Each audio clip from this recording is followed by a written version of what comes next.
Bonjour et bienvenue dans ce nouvel épisode du podcast Cœur de Mission. Alors que s'ouvre le mois de la mission, nous avons décidé de vous préparer un épisode hors série un peu spécial. Aujourd'hui, les anciens volontaires Fidesco s'emparent du micro pour nous témoigner de leur mission qu'ils ont vécue sous une forme un peu spéciale puisqu'ils sont partis en famille. Ils s'appellent Marine, Stanislas, Virginie, Guillaume, Sophie ou Louis et ils ont été envoyés en Afrique ou en Amérique latine pour une mission de 2 ans avec leurs enfants. Pourquoi avoir choisi de partir en famille ? Comment s'organise la vie sur place pour les enfants ? Et le retour ? Chacun à leur manière, ils témoignent de ce qu'ils ont vécu en famille, en mission à l'autre bout du monde. Mais d'abord, laissons-les se présenter. Bonjour, je m'appelle Marine. Et moi, Stanislas. Nous sommes mariés depuis 8 ans et avons 3 enfants, Gabriel, Pia et Raphaël. Donc en septembre 2019, on est parti pour 2 ans au Lesotho, un petit pays enclavé dans l'Afrique du Sud, où nous étions sages-femmes et médecins dans un hôpital local au milieu du pays. Bonjour, je m'appelle Louis. Bonjour, je m'appelle Sophie. Nous sommes partis entre janvier 2020 et janvier 2022 à Sokodé, au Togo. Nous sommes partis en famille avec nos 5 enfants. Thérèse, qui avait quelques mois, Élie, Basile, Jean et Gaspard, notre aîné, donc âgé de 10 ans. Donc Fidesco nous a envoyés en mission pour la communauté du Puy de Jacob qui, à Sokodé, au Togo, donc a développé il y a quelque temps déjà un centre médical. Donc moi, j'ai été envoyée pour cette communauté en tant que responsable administratif de l'hôpital de Sokodé. Et donc moi, je suis agronome et la communauté du Puy de Jacob avait le projet de développer pour financer le centre médical une activité connexe. Et comme elle disposait d'un terrain, j'avais comme mission avec les membres de la communauté de développer une production agricole sur ce terrain. Nous sommes Virginie et Guillaume Selati. Nous sommes partis en mission avec Fidesco à Salvador de Bahia au Brésil entre 2012 et 2014. Nous sommes partis avec Sixtine et Aubin, nos 2 premiers enfants, qui avaient respectivement 2 ans et demi et 9 mois à l'époque. Notre mission sur place, on était responsable d'un centre de formation pour les femmes de la favela qui n'avait pas de nom au départ et qu'on a dénommé Procapais au cours de notre mission. Dans ce centre de formation, on proposait des petites formations professionnalisantes pour les femmes qui n'avaient pas de travail ou qui étaient en recherche d'un petit diplôme pour pouvoir travailler. Alors Marine, Stanislas, Sophie, Louis, Virginie et Guillaume, vous avez donc décidé de partir en mission en famille après avoir discerné votre appel. Mais pourquoi en famille ?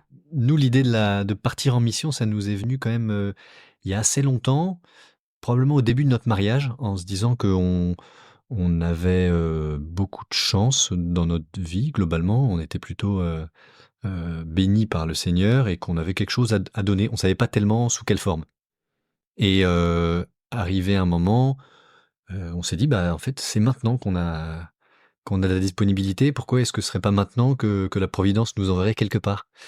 Et voilà, on se posait vaguement cette question-là. Et puis, on a rencontré Fidesco et on a vraiment cheminé avec Fidesco, avec l'équipe, qui nous aide beaucoup à discerner, à nous dire est-ce que cette envie que vous avez là, est-ce que c'est juste peut-être un coup de tête ou est-ce que c'est vraiment un désir profond et au fond, est-ce que c'est un appel ?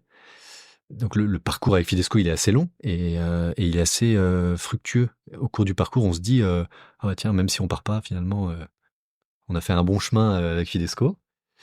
Et puis finalement, ça a cheminé en nous et on s'est dit oui, c'est maintenant qu'on est prêt. Si la Providence a quelque chose pour nous, banco, on y va. Alors pour moi, partir en famille, c'était important parce que je voulais permettre à nos enfants de vivre aussi cette expérience riche en famille. Donc pour moi, c'était vraiment un souhait. Et je pense, alors ils sont encore jeunes, donc on n'a pas tous les fruits, on va dire, mais je pense que ça a dû contribuer à leur ouvrir quand même l'esprit à d'autres réalités. On voit notre aîné Sixtine et Aubin, d'ailleurs, tous les deux sont quand même très curieux au quotidien.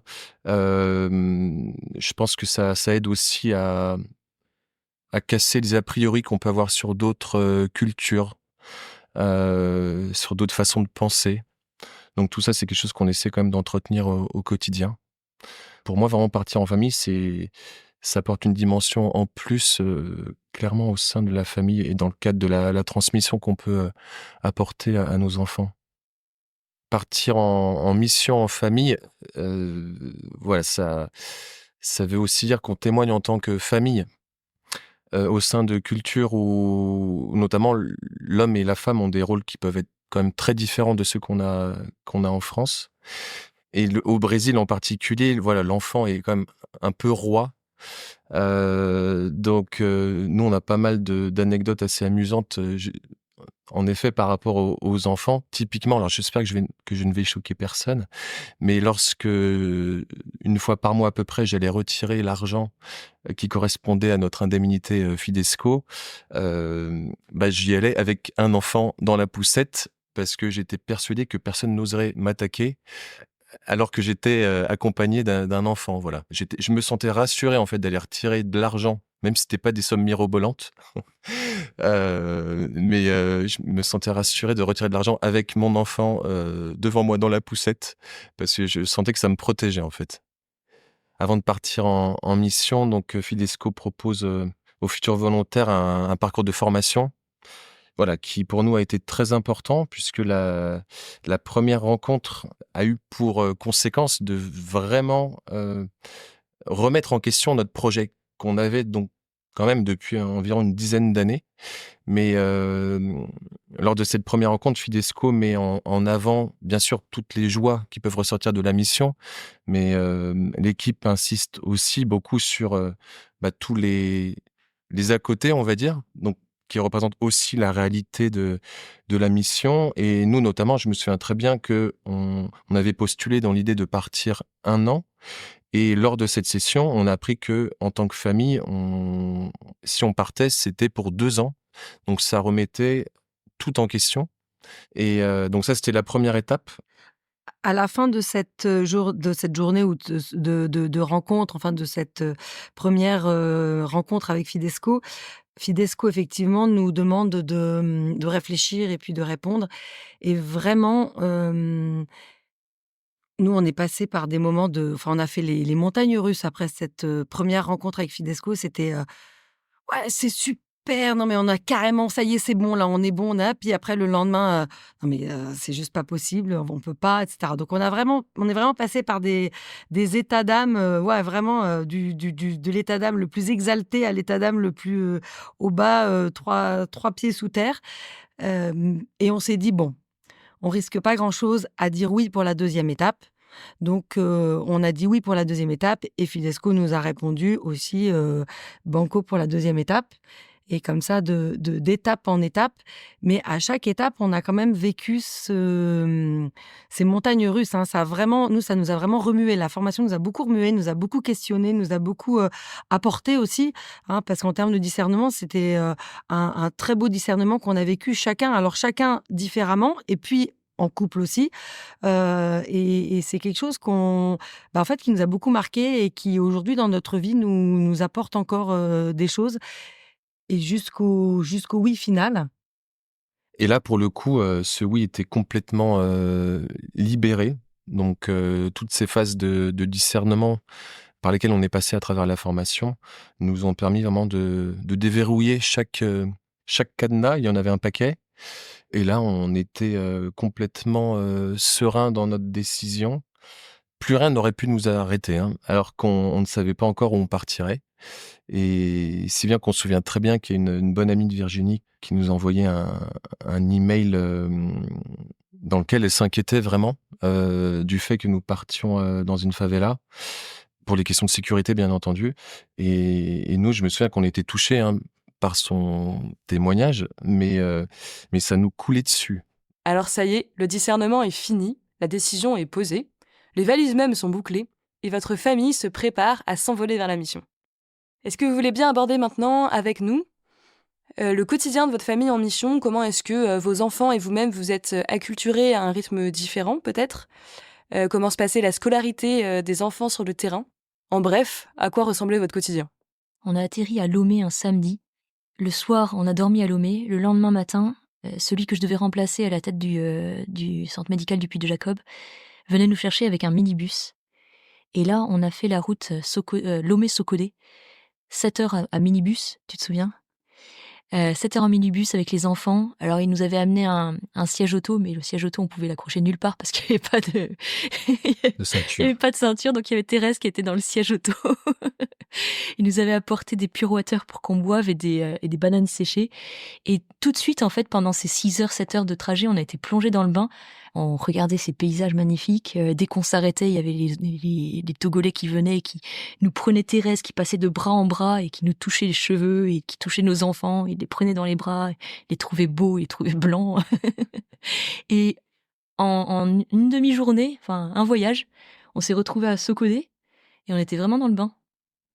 On n'était pas très rassurés avec Thérèse qui passait de bras en bras, mais, mais quelque part, ils nous ont plongés dans la vie togolaise.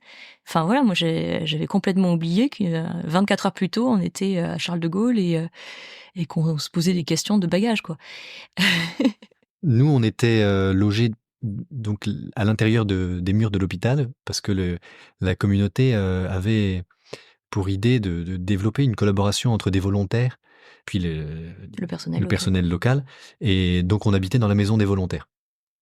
Ce qui fait que moi, Sophie a travaillé sur place et moi, j'étais à 20 ou 25 minutes de l'endroit où il y avait les champs qu'on cultivait.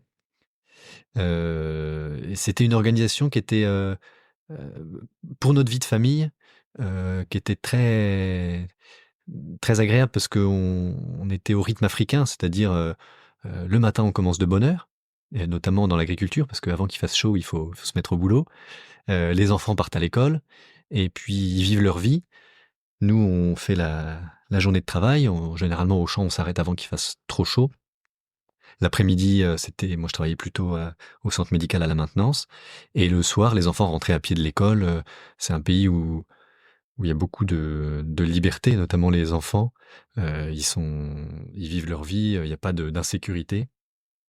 Donc pour l'organisation familiale, c'était assez simple. Oui, il y avait une unité de vie. On avait notre maison qui était sur le lieu de travail. On avait juste une porte à pousser et ça y est, j'étais dans l'hôpital.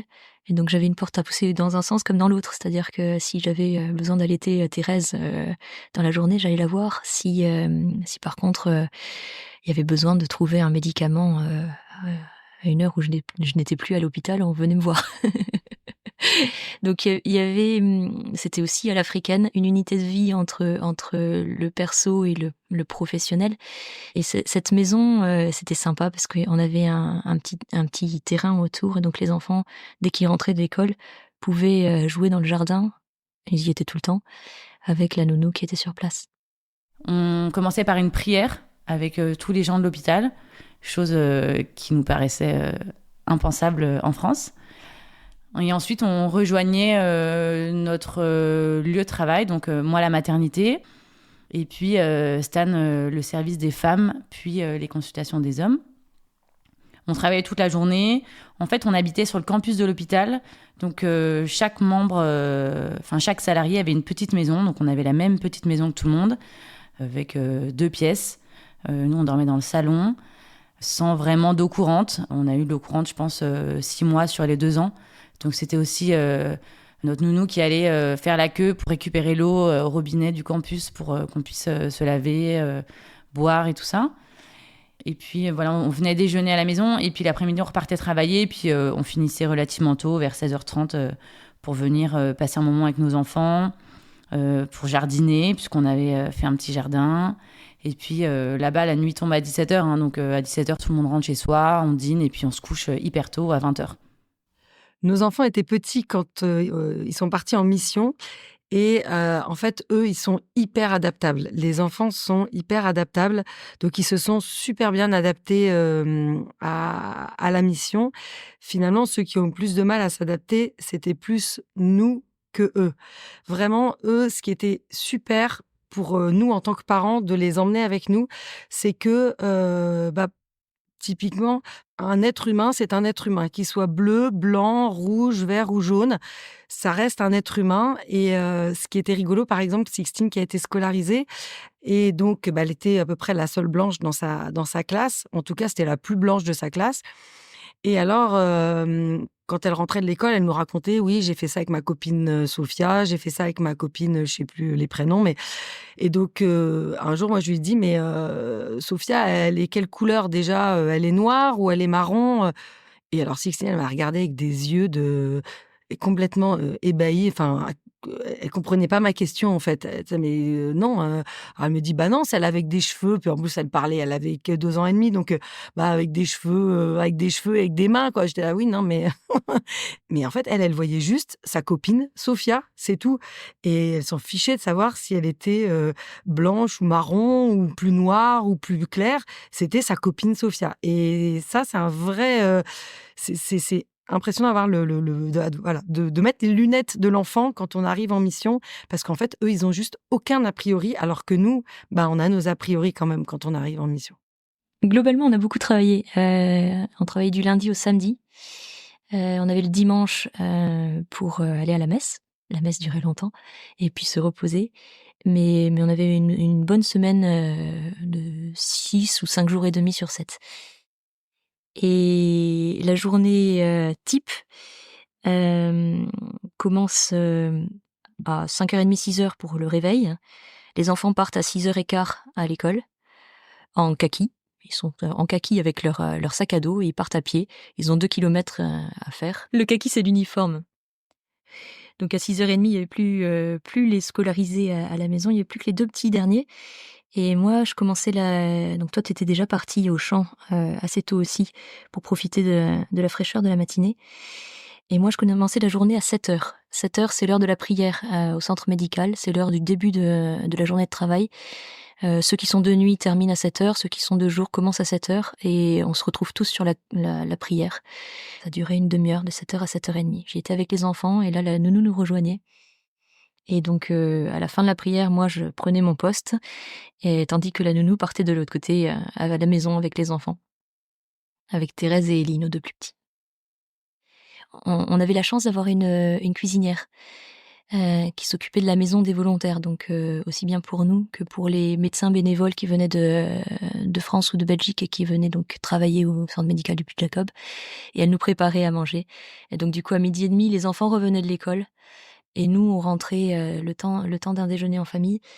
Et c'était un moment assez sympa, parce que c'était vraiment le moment où on se retrouvait autour d'un plat togolais, du coup, souvent de la pâte avec de la sauce. La pâte, c'est une sorte de pâte de maïs, de farine de maïs blanche qu'on trempe, enfin qui a le goût en fait de la sauce, qui est très bonne. Et ensuite, il y avait la sieste, et on reprenait à 15h. Et donc là, l'après-midi était un peu plus courte, de 15h à 18h, 19h. Et à 19h, normalement, les enfants étaient rentrés. Ils avaient terminé leur classe à 17h. Ils rentraient à 17h30. Et à 19h, on était dîner dodo. Je crois couché à 20h. Le soleil se couche à 18h, donc il n'y a plus grand-chose à faire. On est tous rentrés. Et la journée était bien pleine. On était derrière nos moustiquaires dans nos lits. Nos enfants étaient petits, puisque Sixtine avait 2 ans et demi au départ, et Aubin, donc 9 mois. Donc Sixtine, tout de suite, a pu aller à l'école. Donc non pas une école du quartier, parce que là, ces écoles-là étaient vraiment dans des maisons, hein, donc avec un encadrement qui était quasiment inexistant. Donc on a eu la chance de pouvoir bénéficier d'une bourse qui nous a permis de l'envoyer dans une école privée qui était pas très loin de là. Et donc très très vite, elle a pu faire sa rentrée dans une école au Brésil. Et concernant Aubin, donc là, nous avons fait appel à une nounou que nous avons employée et qui venait tous les jours à la maison garder Aubin alors que nous allions travailler.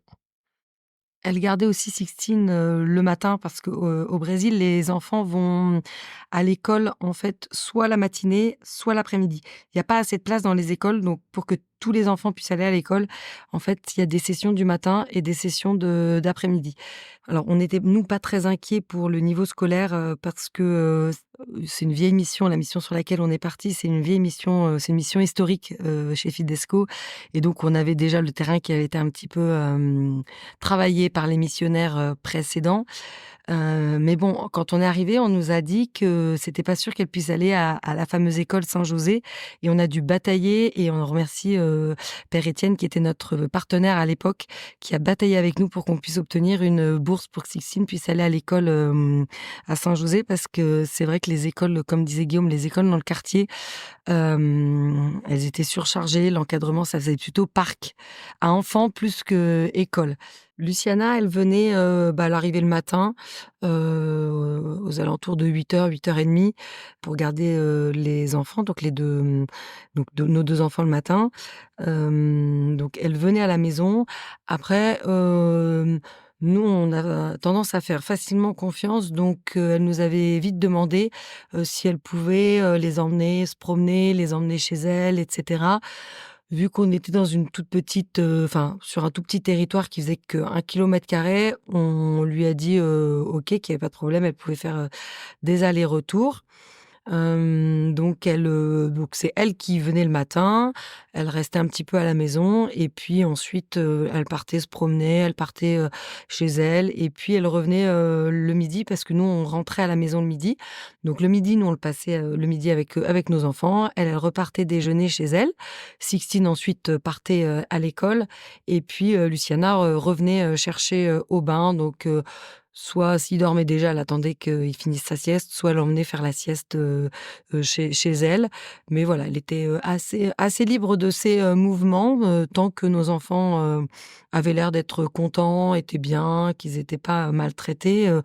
Pour nous, tout allait bien, il n'y avait pas de soucis. Et puis le soir, on rentrait du travail vers 5h30, 6h. Donc voilà, elle repartait au moment où on rentrait du travail. 2 choses que je rapporterai du Togo. La première, c'est la rencontre avec les gens. Quand on se déplace au Togo, on fait pas un point A à un point B en un temps record, mais on passe devant chez maman Pélagie, puis ensuite chez maman Salomon, et puis après il y a maman Thérèse, et là on croise les dames qui vendent les coulis et qui nous en donnent un, et puis après on s'arrête et on demande des nouvelles au vieux de sa fille qui est malade. C'est une suite ininterrompue de rencontres, et le temps du déplacement de A à B, alors pour nous c'est surtout le chemin vers l'école, dépend de la qualité et de la longueur des rencontres. Et en revenant en France, la rencontre est plus dure, parce qu'il y a des murs, il y a des clôtures, il fait froid, on n'a pas envie de rester dehors, on prend des voitures, on rencontre pas les gens. Il faut y aller, il faut faire un effort pour aller vers les rencontres.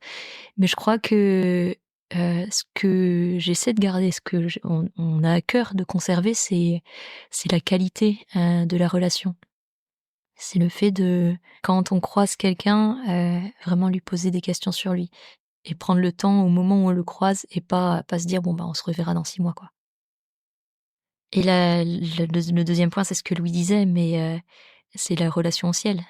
L'abandon, puisque Dieu l'a voulu, mais aussi le rendre grâce. Les Togolais ont une capacité à se tourner vers le ciel pour la moindre des choses, qui est tellement belle que aujourd'hui on essaye de la conserver, et je pense qu'on essaiera le long de la vie qui nous reste, si Dieu le veut, avec nos enfants.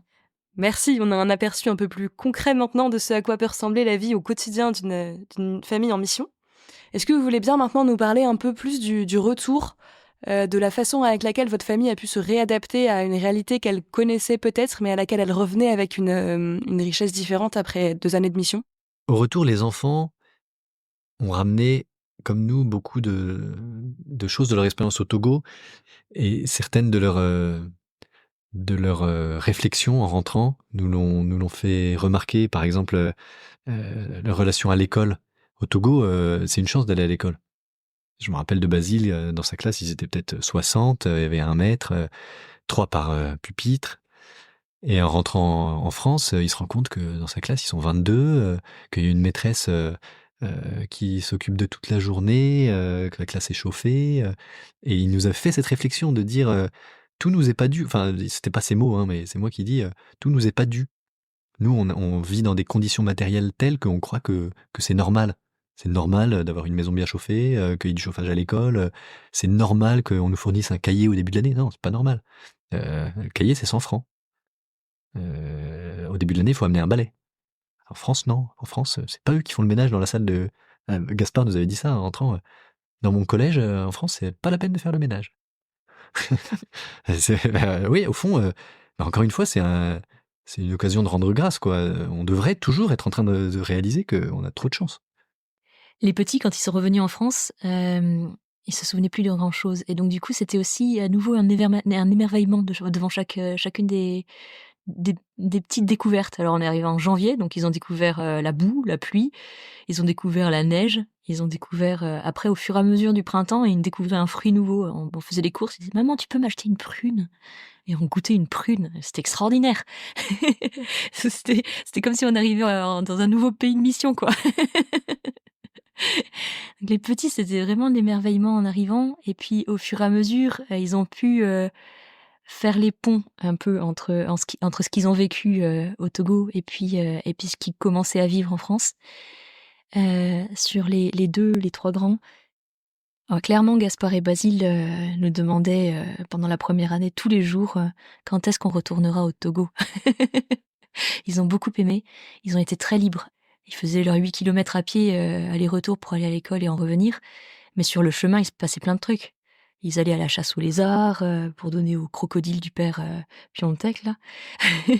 Ils allaient chercher des fils électriques sur les titans, les gros camions accidentés au bord de la route pour aller faire leur devoir de technologie. Ils allaient jouer avec une canette au foot dans les vons avec les Africains. Ils étaient hyper contents de leur vie là-bas et très libres. Et arrivé en France, il fallait reconstruire quelque chose. Et je pense que ce côté libre, qu'ils ont encore un peu à leur manière, hein, en allant à vélo à l'école ou je ne sais quoi, mais ça leur manque un peu. Et ils essaient de le reconstruire un peu à leur manière. On a vécu des vraies amitiés avec nos collègues et nos voisins. Et c'est cette image du pauvre qu'on a quelquefois en France, qui est un peu lointain. En fait, maintenant, le pauvre, nous, il a un vrai visage. Enfin, le pauvre en Afrique, il a un vrai visage, il a un nom, il a une histoire. Vous savez, quand on envoie les sous là, du bol de riz des enfants à des petits-enfants qui meurent de faim en Afrique, en fait, pour nous, ça a une résonance particulière parce que c'était les copains de nos enfants et en fait, on avait des liens d'amitié, des liens personnels avec eux. Et ça nous a profondément marqué aussi. Et puis, notre mission a pris fin, comme on s'y attendait.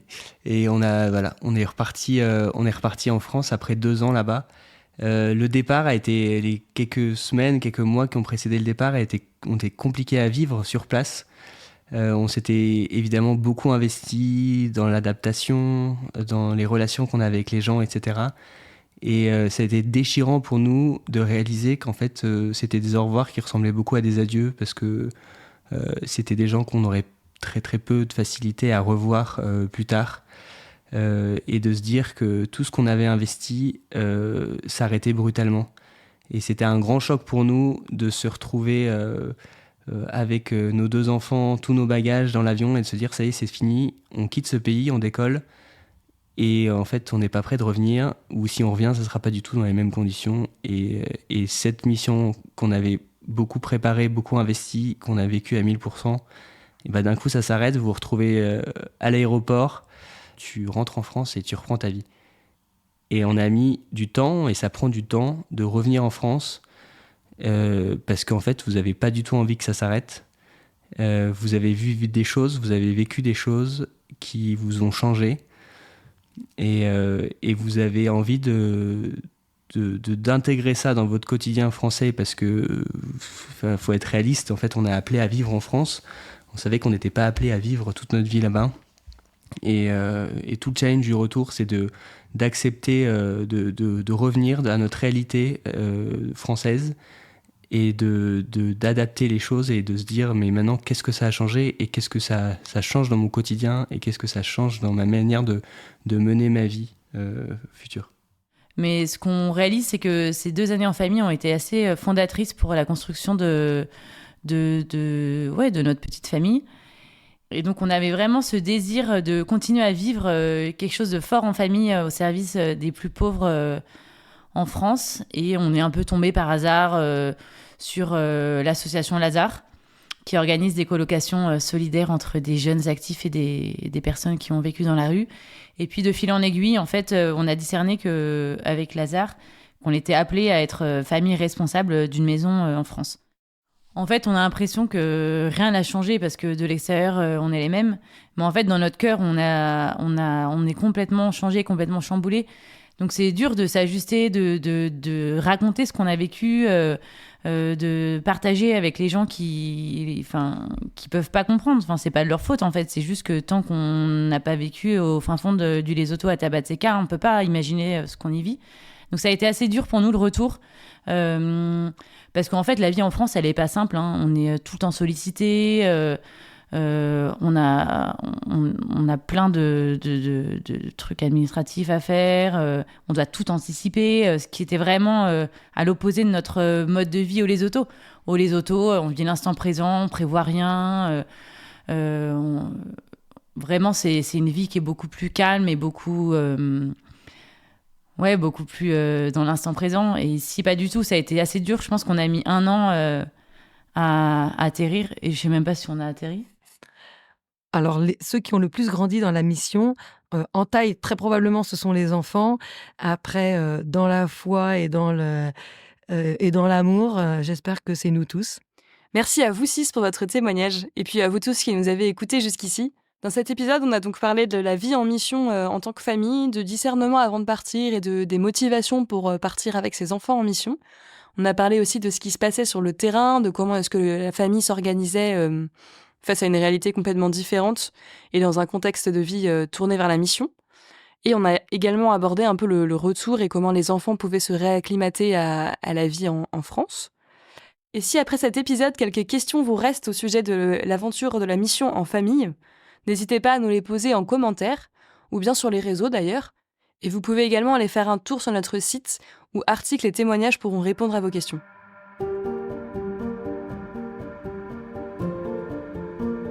Et si les histoires de mission que vous ont racontées Louis et Sophie, Virginie et Guillaume, et Marine et Stanislas vous parlent et que vous voulez en savoir plus sur leur mission, n'hésitez pas à écouter l'épisode qui leur est dédié. Abonnez-vous également pour ne manquer aucun nouvel épisode et partagez ce hors-série à tous ceux qui se posent la question de la mission en famille. On se retrouve le mois prochain pour un nouvel épisode. À bientôt!